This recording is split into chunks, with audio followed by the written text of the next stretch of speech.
হঠাৎ করে ভিডিও দেখতে দেখতে পম্পির একটা ভিডিও কালকে আমার চোখে পড়লো, যে পম্পির ভিডিওটা দেখলাম যে কিছু কোয়েশ্চেন আনসারের রিপ্লাই করছে। তো সেই ভিডিওটা আমার চোখে পড়লো। অনেকে পম্পিকে এই কথাটা বলছে, অনেকের মতামত হয়তো হতে পারে যে সত্যি তো তাই, পম্পি যদি এভাবে কথাগুলো বলে ভিউয়ার্সরা সব চলে যাবে, একদিন তো ভিউয়ার্সরা তাদের দেখা বন্ধ করে দেবে, এত রুডলি যদি কথা বলে, যদি এত রুড মানুষ হয়। তো একটাই কথা বলবো যে মানুষ তো সারাদিনের শেষে তারা ব্লগার হলেও সারাদিনের শেষে তারা কিন্তু মানুষ, তাদের মধ্যে কষ্ট হয়, দুঃখ হয়, তারা তাদের নিজেদের কষ্ট দুঃখটা আমাদের সাথে শেয়ার করে। ভাই এই যে এত ভিউয়ার্স, তাদের যে লাখ লাখ পরিবার, মানুষের লাখ লাখ যে মানুষের যে সাবস্ক্রাইবার, দেখে বোঝা যাচ্ছে এত লাখ। এটা মানে তো হচ্ছে তারা মনে করে, ব্লগাররা এবং আমরা মনে করি যে এটা আমাদের একটা পরিবার। তো পরিবারের মানুষের মধ্যে যদি মনোমালিন্য হয় কোনো একটা কথা নিয়ে, দিনের পর দিন একটা কমেন্টস বারবার আসতে থাকছে, প্রচুর মানুষ নেগেটিভ কমেন্টস করছে। নেগেটিভ কমেন্টস আলাদা, আর নেগেটিভ ওয়েতে কথা বলা এবং হার্ট করা, মানুষকে কাটাছেড়া করা, সেটা আলাদা জিনিস। তো সেই ধরনের কিছু কমেন্ট তার রিপ্লাই দিতে কালকে পম্পি বসেছিল, কাল পরশু করে বসেছিল, দেখলাম উত্তর দিচ্ছে। তো সেই জায়গায় সারা দিনের শেষে সেই তাদেরকে পরিবার বলে, এই লাখ ফ্যামিলিগুলো তাদের কাছে পরিবার, আমাদের কাছে পরিবার, প্রত্যেকটা আমাদের মেম্বার, ফ্যামিলি মেম্বার মনে করি। তো তার জন্যই তো ব্লগাররা সারাদিন কী করছে না করছে খুঁটিনাটি তাদের পার্সোনাল কথাবার্তাও তাদের সাথে শেয়ার করে। তারা চাইলে কি পারতো না যে তাদের ছোটোখাটো খুঁটিনাটি পার্সোনাল বাইরে আমরা শেয়ার করবো না? অনেক মানুষ থাকে যারা কনফিডেন্সিয়াল ম্যাটারকে কনফিডেন্ট মানে কারোর কাছে এক্সপ্রেস করে না, এবং একান্তই তাদের কাছে এই ব্যাপারটা পার্সোনাল, ব্যক্তিগত, একান্তই ব্যক্তিগত। কিন্তু কিছু কিছু পরিবার থাকে যারা কিন্তু খোলা খাতার মতো সারা দিনটা আমাদের সাথে শেয়ার করে। তো সেই ক্ষেত্রে একটা মানুষের কষ্ট দুঃখ মনের মধ্যে জমা থাকতেই পারে যে আমাকে মানুষগুলো এভাবে কমেন্ট করছে, এত কষ্ট দিয়ে কথা বলছে কেন? কারণ সবার নেবার ক্ষমতা সমান থাকে না। কেউ মানে খুব মানে প্রচুর ক্রিটিসিজম নিতে পারে, আবার কেউ ক্রিটিসিজম নিতে পারে না, ভীষণ ইমোশনাল হতে পারে। তো সেক্ষেত্রে মানুষের নেবার ক্ষমতা না একটা লেভেল পর্যন্ত থাকে, যে কে কতটা নিতে পারবে। কারণ নেবার ক্ষমতা সবার সমান নাও থাকতে পারে। মানুষের কষ্ট হয়, দুঃখ হয়, যে আমার পরিবারের লোকগুলোর কাছে আমি বললাম, আমার পরিবারের লোকগুলো আমাকে বুঝলো না, আমি যদি কোনো ভুল করে থাকি তারা আমাকে সেভাবে বকুক, আমাকে ভুল ধরিয়ে দিক। কালকে দেখলাম মুনমুন ঘোষ বলে একজন দিদি আছেন, কত সুন্দরভাবে মানে কথাটা নেগেটিভ হলেও কত সুন্দর করে উনি পম্পিকে শেখালেন। তো এইরকম ধরনের মানুষের তো আমরা তো আশা করি যেরকম ধরনের মানুষ আমাদেরকে কমেন্ট করবে, আমাদের ভুলগুলো রেকটিফাই করে দেবে, আমাদেরকে শুধরাতে সাহায্য করবে। তো সেক্ষেত্রে না করে কালকে আমি পম্পির কমেন্ট সেকশনগুলো প্রায় তো দেখি, ইনসাইড আউট সেনসেশন এই ফ্যামিলিগুলোকে সবাই দেখে, বেশিরভাগ মানুষই দেখে। তো সেক্ষেত্রে আমি তো দেখি যে কী হারে নেগেটিভ কমেন্ট আছে, শুধু আজ বলে না, নেগেটিভ কমেন্ট বললে ভুল হবে, কাটাছেড়া করা, পোস্ট মার্টাম করা মানে কমেন্ট আছে। প্রথমত হচ্ছে এই যে ভৌমিক বাড়ির শিক্ষা, আজকে নতুন না, আমরা প্রথম থেকে দেখে আসছি। সৌহার্দ্য, অরিন্দম দা, এদের মধ্যে কোনো ফারাক থাকে না। কাকিমা যতদিন বেঁচে ছিলেন সেটাও হয়েছে একই রকম ব্যাপার। কাকিমা চলে যাবার পর কাকু সেই একই ধারাবাহিকতা বজায় রেখেছেন। পম্পি আর অর্পি দুজনের মধ্যে কারোর মধ্যে ফারাক নেই, যেন মনে হবে দুজনেই মেয়ে। আবার এই ক্ষেত্রে দেখা যায় আমাদের সৌহার্দ্যর ছেলে রিহু এবং মিমলি, এদের দুজনের মধ্যে কোনো ফারাক নেই যে হ্যাঁ এ নাতনি দুটোর মধ্যে ফারাক করবো না। অনেক পরিবারে আমরা দেখেছি ছেলে মেয়ের মধ্যে ফারাক হয়, আমরা ভিডিওতেই দেখেছি, কত ওয়াইটিতেও দেখেছি, ইউটিউবেই আমরা দেখেছি, সোশ্যাল মিডিয়ায়। কিন্তু এখানে কিচ্ছু নেই, সমস্ত সমান। প্রত্যেকটা মুহূর্তকে এরা এনজয় করে, বড় ছোট বাচ্চা, রিলেটিভ, দূরের রিলেটিভ, পাশে এই মাসি শাশুড়ি, কাকি শাশুড়ি, এই সেই হ্যানা তানা, যেগুলো আমরা ভাবতেও পারি না। আজকাল মানুষের মধ্যে কত হিংসা হয়ে গেছে, নিউক্লিয়ার ফ্যামিলি, আজকাল পরিবারের বন্ডিং কোথায় দেখতে পাওয়া যায়? সবার সাথে সবার মারকাটারি, ঝগড়াঝাটি। সেই জায়গায় আজকে এত সুন্দর পরিবারের একটা বন্ডিং।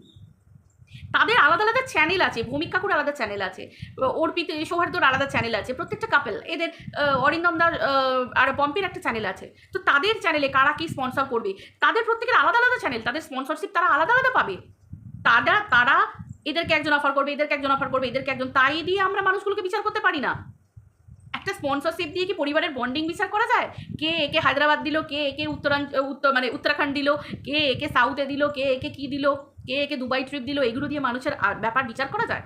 ভাই সৌহার্দ্য অর্পি যখন সময় হয় তখন পম্পি এদের নাও হতে পারে, অরিন্দমদার একটা চাকরি জায়গা আছে, তারপরে মিমলির একটা ব্যাপার আছে, পড়াশোনার ব্যাপার আছে, সবার সংসারের একটা ব্যাপার আছে, টাকা পয়সার ব্যাপার আছে, সব কিছু ব্যাপার আছে। প্রত্যেকটা মানুষ সমান নয়, প্রত্যেকটা ফ্যামিলি একই রকমভাবে সব সময় একই সাথে যাওয়া ও আসা। ভাই সব কথা ছেড়ে দিয়ে মানুষের শরীরেরও তো একটা ব্যাপার আছে, যে আমার শরীর নিচ্ছে না, যে সময় এরা ভালো আছে সে সময় এদের শরীর ডাউন থাকতে পারে। এইভাবে কি পরিবারের বন্ডিং বিচার করা যায়? আজকে ভৌমিক কাকুর টাকা পয়সা সম্পত্তি আছে, বাড়ি গাড়ি আছে, স্বাভাবিক, ওনার এক ছেলে এক মেয়ে, ওনার অবর্তমানে ওনার ছেলে মেয়েরা পাবে, এটা তো খুব সিম্পল কথা। এটার জন্য হা হুতাশ করে বসে থাকা বাবার টাকার দিকে কোনো মেয়েরাই তাদের বিয়ে হয়ে যাবার পর তারা বাবা মার টাকার দিকে হাঁ করে বসে থাকে না।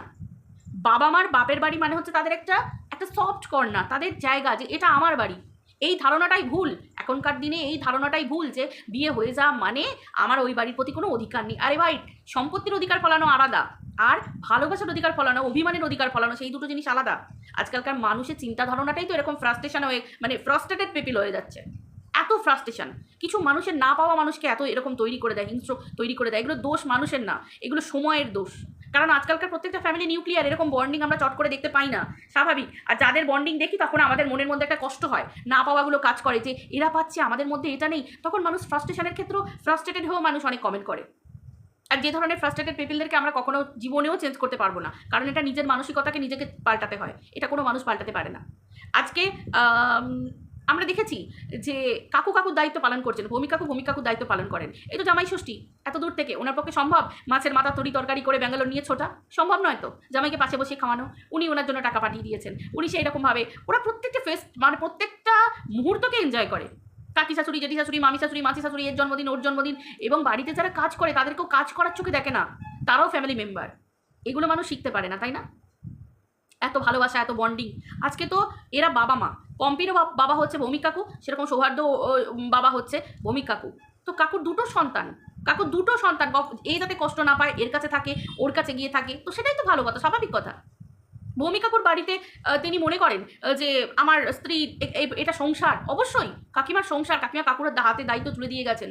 কাকু প্রত্যেকটা মুহূর্তে কোনায় কোনায় সেই বাড়িতে ফিল করেন, সেই জন্য কাকু একেবারে গিয়ে মেয়ের বাড়িতেও সেটেল হন না, ছেলের বাড়িতেও সেটেল হন না। তার মানে কি এটাই যে কাকু ওই বাড়িটা কাকুর বাড়ি না, ছেলের বাড়ি মেয়ের বাড়ি কাকুর বাড়ি না? ভাই তারই তো অংশ, তার জীবনে, তার শরীরের টুকরো, তারই তো কলিজের টুকরো। সৌহার্দ্য, পম্পি, এরা, তারপরে জামাই বৌমা, এরা তো সবই তো তার নিজের। তো তিনি ছেলের একটা ফ্ল্যাট কিনলেও টাকা দেবেন, ছেলেকে জামা করতেও দেবেন, আবার জামাইকেও দেবেন, নিজের মেয়েকেও দেবেন, বৌমাকেও দেবেন, নাতিকেও দেবেন, নাতনিকেও দেবেন। এটা তো ফ্যাক্ট, এটা তো প্রত্যেক ফ্যামিলিতে হয়ে থাকে। আজকে আমার বাবার সম্পত্তি, আমি একটা মেয়ে, আমি পাবো না? আমার শ্বশুর বাড়ি, তাদের ওপর তো মানে সবই আমাদেরই হবে, আমার স্বামীর হবে, আমার হবে, আমার সন্তানের হবে। এটা তো ফ্যাক্ট। এটা নিয়ে কাটাছেড়া করা নতুন করে কি কিছু দরকার? এই ফ্রাস্ট্রেশনগুলো নিজেদের মনের মধ্যে থেকে হটান, যতক্ষণ না পারছেন ততক্ষণ ওই যারে দেখতে নারী তার চলন বাঁকা, এটা হতেই থাকবে, তাই না? ভুল যদি কিছু করে থাকে, যদি কিছু টুকরো টুকরো মানুষের ভুল হয়, অবশ্যই মানুষ দোষে গুণে ভুল কথা মানুষ বলে ফেলে, মানুষ নিজেকে অজান্তে ভুল বলে ফেলে, সেগুলো রেক্টিফাই করে দিন। ভালোবাসার মানুষ তো রেক্টিফাইও করে। আর পম্পি ভালোবাসে বলেই এক্সপ্লেন করতে বসে নিজেকে, কারণ প্রত্যেকটা মানুষের ধারণা এটাই। কালকে পম্পি এই কথাটাই বললো, অবশ্যই প্রত্যেকের মধ্যেই, যে এটা আমার ইউটিউব পরিবার, আমি যদি না চাইতাম আমি আমার পার্সোনাল লাইফগুলো তুলে ধরতাম না, আমি চাই বলেই তুলে ধরি, যে আমার পরিবারের মেম্বারদের সকলের জানার অধিকার আছে। তাহলে একটা মানুষ এত দূর ভাবতে পারে, তাহলে আপনারা কেন ভাবতে পারেন না? পম্পিকে নিজের পরিবার কেন ভাবতে পারেন না? আজকে যদি আপনাদের বাড়িতে মেয়ে একটু হেলদি হয়, আপনি পারবেন জলহস্তি বলতে, হাতি বলতে, বিভিন্ন রকমভাবে ক্রিটিসাইজ করতে তাকে নিয়ে? ক্রিটিসিজম কাকে বলে জানেন? সমালোচনা আলাদা, ক্রিটিসিজম করা আলাদা, আর কটাক্ষ করে মানুষকে পোস্টমর্টম করা আলাদা। একটা মানুষের নেবার ক্ষমতা থাকে, একদিন নয়, দীর্ঘদিন, মাসের পর মাস ধরে এইরকম কমেন্ট। আমরা কেউ ওদেরকে চিনি না সামনাসামনি, কেউ অনেকেই আমরা জানি না, কিন্তু একটা সোশ্যাল মিডিয়ার থ্রুতে আমরা তাদের প্রত্যেকটা মুহূর্ত, প্রত্যেকটা টাইম তারা শেয়ার করছে। মানুষগুলোকে একটু চিনতে শিখুন, তাদের সাথে আগে কানেকশন একটা তৈরি করুন, যে আপনার তার সাথে আপনার কীরকম মানে কার্ড অফ কমিউনিকেশন কিছু তো একটা থাকবে, যে হ্যাঁ এইটার সাথে মিল হচ্ছে, আমার বোন এরকম, আমার মা এরকম, আমার দিদি এরকম, এই চোখে দেখতে থাকুন না, তাহলে দেখবেন সবটাই ভালো দেখছেন। কারণ নোংরামোটা এখন প্রত্যেকটা মুহূর্তে ছড়িয়ে গেছে। এই মানুষগুলো আপনাদের দ্বারা ইন্সপায়ার্ড হতে চায়, এই মানুষগুলো চায় আপনারা তাদেরকে ইন্সপায়ার করুন, তারা আরও এগিয়ে যান। আপনার যদি মনে হয় আপনি ওনার থেকেও বেটার কিছু দিতে পারবেন, আপনিও চ্যানেল খুলুন, আপনার ডেইলি লাইফ দেখান। খুব টাফ, ভীষণ টাফ, তখন দেখবেন মানুষ আপনাকেও ক্রিটিসাইজ করছে, তখন আপনিও নিতে পারবেন না, আমিও নিতে পারবো না, সরি, এটা ঘটনা। তো সেই জন্য অন্য কাউকে ক্রিটিসাইজ করার আগে নিজেকে একটুখানি ভেবে দেখুন।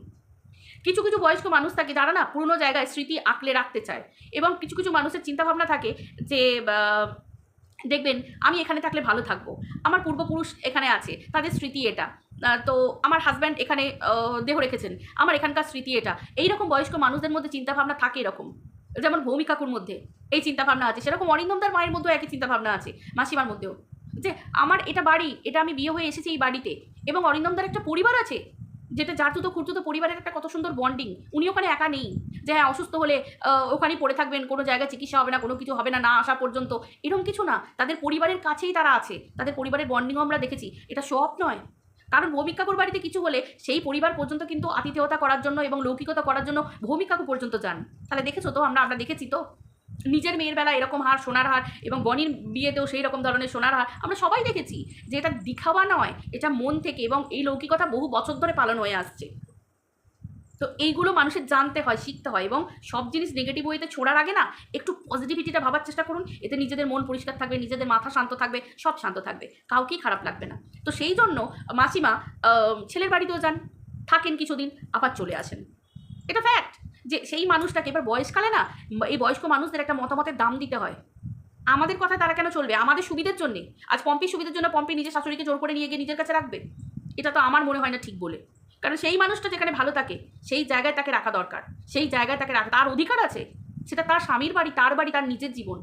এই জীবনগুলো নিয়েও না হাতের পুতুল করে খেলা। বাগবান মুভিটা মনে আছে তো? নিজেদের সুবিধার জন্য মা বাবাকে ভাগ করা হয়ে গেল, কিন্তু একবারও ভাবলো না যে মা বাবার বন্ডিংটা কতটা। আরে এই জায়গায় যে অরিন্দম দা, ভৌমিক কাকু, অরিন্দমদার মা ভৌমিক কাকু, এনাদের তো একজন করে সঙ্গী চলে গেছেন, তাহলে তাদের বাঁচাকুচা কী রয়েছে?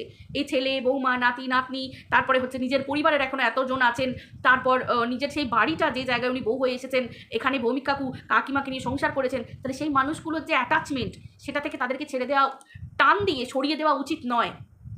সৌহার্দ্য অর্পির যথেষ্ট বোঝার ক্ষমতা আছে, আর এদিকে অরিন্দম দা আর পম্পিরও বোঝার ক্ষমতা আছে, সেই জন্য তারা সেই জায়গায় হস্তক্ষেপ করে না। তারা কিন্তু তাদের ছেলে মেয়ে। আজকে আমি বাইরের লোক হয়ে আমি এতটা বোঝার চেষ্টা করছি, তাহলে আপনারা কেন বুঝবেন না? আমার সাথে তো পম্পির কোনোদিন দেখাও হয়নি, আমি সামনাসামনি ওদের দেখিও নি। আমি কি করে বুঝতে পারছি যে বাবা মা? কারণ আমি ওই জায়গায় নিজেকে বসিয়ে আমি রিলেট করার চেষ্টা করছি যে আজকে যদি আমার বাবা মা হতো আমি কি করতাম, আপনি কি করতেন? আপনি পারতেন জোর করে টেনে নিয়ে চলে যেতে? তাদের চিন্তা ভাবনা করতেন না যে তারা কোনটাতে মানে কমফর্টেবল? কারণ আমরা তো চেষ্টা করবো তাদেরকে কমফর্ট জোনটা দেওয়ার, তাই না? ব্যাঙ্গালোরে গিয়ে থাকলো, কিছুদিন থাকলো, আবার এখানে চলে এলেন। উনি ভালো থাকবেন, এটাই হচ্ছে সব থেকে বড় কথা। আবার এরা আসবে, কিছুদিন থাকবে। আর বাইরে থেকে সবাই একসাথে আসা যায় না, খুব স্বাভাবিক ব্যাপার। আজকে প্রবাসী ঘরকন্যা মুহাদি, উনিও ইউএসএতে থাকেন ফ্যামিলি নিয়ে, স্বামী সন্তান নিয়ে। তাহলে ওনার শাশুড়ি মাও তো দেশের বাড়িতে হালি শহরে থাকেন, তার মানে মুহাদি খারাপ? তার শাশুড়ি মাকে নিয়ে গিয়ে নিজের কাছে রাখেনি? এগুলো বোকা বোকা কথা। এগুলো মানুষকে আমি যদি চাই তাকে কাটাছেড়া করতে, পোস্টমর্টম করতে খুব সহজে করা যায়। কালকে পম্পি বসেছিল কেন পরশুদিন? তার কারণ হচ্ছে পম্পির একটা মনের কষ্ট যে আমার ফ্যামিলি মেম্বার, আমি এদেরকে ফ্যামিলি মেম্বার ভাবি, তারপরেও আমাকে এরা এরকমভাবে কথা বলছে, এত আঘাত দিচ্ছে, কষ্ট দিচ্ছে। সেই জন্য মানুষকে মাঝে মাঝে এক্সপ্রেস করতে বসতে হয়, নিজেকে এক্সপ্লেন করতে বসতে হয়। আজকে কত ভিউয়ার্স থাকে আমাদের যারা পজিটিভ, সবসময় আমাদেরকে ভালোবাসেন, পজিটিভ কমেন্ট করেন, এবং তারা পজিটিভ ওয়েতে আমাদেরকে দেখার চেষ্টা করেন, রিলেট করার চেষ্টা করেন প্রত্যেকটা মুহূর্তে। নেগেটিভ কমেন্ট করলে তারাই উত্তর দিয়ে দেন, তখন মনে হয় যে আমাদের তো উত্তর দেওয়ার দরকারই পড়ছে না। আমিও একজন কন্ট্রোভার্সি ক্রিয়েটার, আমি পারতাম পম্পিকে নিয়ে কাটাছেড়া করে ভিডিও করতে, কন্ট্রোভার্সি করতে, কিন্তু না, আগে আমি একজন মানুষ, আমি আগে চেষ্টা করব, আমিও একজন বাড়ির বউ, আমিও একজন মেয়ে, আমি চেষ্টা করব যে পম্পির লাইফটাকে বোঝার, বা সৌহার্দ্য অর্পির লাইফটাকে বোঝার। এই মানুষগুলোকে অ্যাটলিস্ট ইন্সপায়ার না করতে পারেন, তাদেরকে মানে পাশে থেকে ভালোবাসা না দিতে পারেন, অ্যাটলিস্ট এরকম কাটাছেড়া করবেন না। আমিও জানি কয়েনে দুটো সাইড হয়, ক্রিটিসিজম নিতে হয়, কিছু মানুষ থাকেন প্রচুর পরিমাণ সাইলেন্ট ক্রিটিসাইজার, কিন্তু ক্রিটিসিজম নেওয়ার একটা লিমিট থাকে, তাই না? সব কিছু শেষে আমরা কিন্তু দিনের শেষে মানুষ, আমাদেরও রক্ত মাংস সব দিয়ে করা, কষ্ট হয় তো, পেন হয়, হার্টে কষ্ট হয়, হাতে হাট হয়, তাই না? হাতটা হাট হয়। তো সেই ক্ষেত্রে চেষ্টা করুন না নিজেদেরকে একটু ভালোভাবে মানুষের সাথে রিলেট করে একটু ভালো কিছু কথা বলার সারাদিনের শেষে। এটাও একটা ভালো থেরাপি নিজের ভালো থাকার জন্য, তাই না? এটাই, ওরা কিন্তু খুব সহজে, পম্পির হাতে কিন্তু অপশান আছে, যারা নেগেটিভ কমেন্ট করবে তাদেরকে হাইড করে দেবে। এটা কিন্তু আমাদের ইউটিউব অপশান দিয়েছে, আপনি জীবনেও কমেন্ট করতে পারবেন না, আবার আপনাকে একটা আইডি ক্রিয়েট করতে হবে, আবার হাইড করবে। কিন্তু এরা করে না। কেন করে না? কিছু মানুষ কিন্তু করে না, কারণ সেই কমেন্ট সেকশন মানে নোংরা কমেন্টগুলো দেখতে থাকি, হাইড করে না, এত পরিমাণেও হাইড করে না। তো সেই ক্ষেত্রে এই আইডি নতুন নতুন করে ক্রিয়েট না করে না, নিজেদের মনটাকে নতুন নতুন করে তৈরি করুন, পজিটিভ ওয়েতে নিজেদেরকে মানে আরও বেশি ফুল অফ পজিটিভিটি নতুন নতুন নতুন করে প্রত্যেকটা মুহূর্তে গড়ে তুলুন। দেখবেন সকলকে ভালো লাগছে, প্রত্যেককে ভালো লাগছে। আপনি চাইবেন না আপনার বাড়ির ভাই, দাদা, বোন, দিদি, যে যেখানে আছে প্রত্যেকটা ফ্যামিলি মেম্বার ভালো থাকুক, আনন্দে থাকুক, সুখে থাকুক? সেরকম সবাই ভালো থাকতে দিন না। ওদের বাবা মা, ওদের অবশ্যই প্রত্যেকটা মুহূর্তে তারা চাইবে তাদের দিনগুলোকে স্পেশাল করার, তারা চাইবে তার কাছের মানুষগুলোকে আঁকড়ে ধরে প্রত্যেকটা মুহূর্তকে আনন্দ করার। ভাই আমরা অবশ্যই, আমরা তো পরের জন, ওদের বাবা মা, ওরা তো চাইবেই, ওদের ব্যাপারটা তো আমাদের থেকে অনেকটা আলাদা, আমরা দূর থেকে এতটা চাইছি। ওদের বাবা মা, ওরা চাইবে না তাদেরকে ভালো রাখার, খুশি রাখার, আনন্দ রাখার? আর কোথাকারের কোন স্পন্সরশিপ কে কাকে দিল, এই দিয়ে কখনো ভালোবাসাকে আলাদা করা যায় না। এদের প্রত্যেকটা ইন্ডিভিজুয়াল চ্যানেল, প্রত্যেকের আলাদা আলাদা চ্যানেল, যে যাকে যখন স্পন্সর করছে সে তখন সেখানে যাবে। একে ও নিয়ে গেল না, ওকে ও দিল না, ওকে ওই দিল না। ভাই প্রত্যেকটা চ্যানেলের একটা ধরে রাখার ব্যাপার আছে। সৌহার্দ্য অর্পি একটু ওপরে, তারপর মিমলি, তারপর এই এরা, হ্যাঁ পম্পিরা, তাই কাকু আছেন, ভৌমিক কাকু আছেন, তো সবাই সবার মতো করে চলছে। আর মাঝখানে ভৌমিক কাকু, সৌহার্দ্য অর্পির এটা কর্তব্য, দায়িত্ব, তার বাবা যেখানে যাবেন সঙ্গে করে নিয়ে যাবেন। তাহলে কি কাকুর স্পন্সরশিপ পাবেন বলে কখন তারা বসে থাকবে? না, কাকু হচ্ছে বাবা, ছেলে গেলেও নিয়ে যাবে, মেয়ে গেলেও সঙ্গে করে নিয়ে যাবে। আমরা তো দেখেছি বাংলাদেশ গেলেন ঘুরতে। এই জিনিসগুলোকে নেগেটিভ ওয়েতে দেখবেন না, এগুলো নেগেটিভ ওয়েতে দেখার মতো কিচ্ছু নেই। আপনারা যদি দেখেন আপনাদের কমেন্টগুলো হাস্যকর লাগে, কারণ নেগেটিভ কমেন্ট সত্যিই হাস্যকর। কারণ একটা ভালো জায়গায় যখন কিছু মানুষ নেগেটিভিটি খুঁজে কিছু মানুষকে ছুঁড়ে মারে, নেগেটিভ কমেন্ট করে, তখন কিন্তু এগুলো সত্যিই হাস্যকর। মানুষ হাসাহাসি ছাড়া আর কিচ্ছু করবে না, কিচ্ছু করবে না, কারণ সেই মানুষগুলোকে ফ্রাস্ট্রেটেড হিসেবে গণ্য করা হবে, কারণ তারা ভালো দেখলেও তার মধ্যে থেকে খুঁত ধরার চেষ্টা করে। তো চলো বন্ধুরা, আমার এটাই মনে হলো, হ্যাঁ এটা ভাবা নয় যে হ্যাঁ ভিউয়াররা আমাকে ছেড়ে দেবে। দেখো, খারাপ মানুষ যেমন প্রচুর আছে না, লাখ লাখ কোটি কোটি ভালো মানুষও আছেন, যারা একটা স্বচ্ছ পরিষ্কার ব্লগিং পছন্দ করে, যারা নোংরামি না, প্রত্যেকটা মুহূর্তে শেখা, পরিবারের বন্ডিং, সব কিছু, এগুলোর আজকে অভাব। এই সমস্ত ব্লগিং চ্যানেলগুলোকে দেখলে, এই সেন্সেশন, ইনসাইড আউট, এই ভৌমিক কাকু, তারপর আরও প্রচুর মৌহাদির চ্যানেল, এই সমস্ত প্রচুর চ্যানেলগুলো না প্রত্যেকটা মুহূর্তে ভালো ভালো কিছু শেখাচ্ছে। দেখতে থাকুন না, দেখতে থাকুন, মানুষগুলো সঙ্গ দিন, একটু ভালো, নিজেরাও একটু কোঅপারেট করুন প্রত্যেকটা ব্যাপারে, তাই না? মানে ভালোবাসা দিতে কোঅপারেট, এতে তো ট্যাক্স লাগে না, টাকা লাগে না, তাই তো? আপনাদের ভালোবাসা ছাড়া মানুষ আর কিছুই চায় না। তাই নিজেকে চেষ্টা করুন নতুন করে গড়ে তোলার, নতুন করে নেগেটিভ কমেন্ট না করে নতুন করে নিজেকে প্রত্যেক মুহূর্তে মানে গড়ে তোলার চেষ্টা করুন। দেখবেন এটা একটা খুব ভালো থেরাপি, নিজের মন শরীর সব কিছু ভালো থাকবে। তো চলো বন্ধুরা, পম্পিকে এটাই বলার, পম্পি সব কিছু শেষে এটাই বলবো, আমি জানি না তুমি আমার ভিডিওটা দেখবে কিনা, অত দূর পর্যন্ত যাবে কিনা, তবে এটাই ব্যাপার যে ক্রিটিসিজমও নিতে শেখো। কারণ ক্রিটিসিজম যখন তুমি একবার নিতে শিখে ফেলবে না, তখন দেখবে তুমি অনেক উন্নত হয়ে গেছো, মানে উন্নতির চরম শিখরে পৌঁছে গেছো। এবং ক্রিটিসিজম নিতে শিখতে হয়, জানতে হয়, কারণ যুগের সাথে তাল মিলিয়ে শিখতে হয়, চলতে হয় সবার আগে। যত তুমি নিতে পারবে নেগেটিভ কমেন্টে ক্রিটিসিজমগুলো, তত দেখবে তুমি নিজেকে শক্ত করে ফেলছো, তত দেখবে তোমার এগুলোতে আর কিছু মনে হচ্ছে না, তখন তুমি অনেক বেশি এগোতে পারবে। ইমোশনাল, তুমি জানি কষ্ট হয়, সকল মানুষের কষ্ট হয়, কিন্তু এটাকে আস্তে আস্তে চাপা রাখো। হ্যাঁ, সৌহার্দ্য অর্পি, ওরাও মাঝে মাঝে কষ্টের কথা, দুঃখের কথা, কারণ ওরাও তো মানুষ কত ক্রিটিসিজম নিতে পারবে, কিন্তু তবুও ইগনোর করার মতো বড় ক্ষমতা, শক্তি আর পৃথিবীতে কিছু নেই। চেষ্টা করো, এটাই বলবো, চেষ্টা করতে থাকো ক্রিটিসিজম নেবার। সকলে ভালো থেকো। সকল ব্লগারদের উদ্দেশ্যে আমার এই ভিডিওটা, যে যারা নেগেটিভ কমেন্ট করেন তারা প্লিজ নিজেদেরকে আগে রেকটিফাই করুন, ভুল দেখান, শুধরে দিন, কিন্তু পজিটিভ ওয়েতে শুধরে দিন। এতে আপনারও অস্তিত্ব থাকবে, মানুষ আপনাকে আমরা চোখে দেখতে পাই না, কিন্তু এটা বলতে পারবো যে হ্যাঁ, এই মানুষটার নামটা নিয়ে, যে মানুষটা সত্যি খুব সুন্দরভাবে বললেন, এটুকু তো আমরা বলতে পারবো। সারাদিনের শেষে নিজেদের মধ্যে এই যোগ্যতাটা আনুন। চলো বন্ধুরা, সবাই ভালো থেকো, টাটা।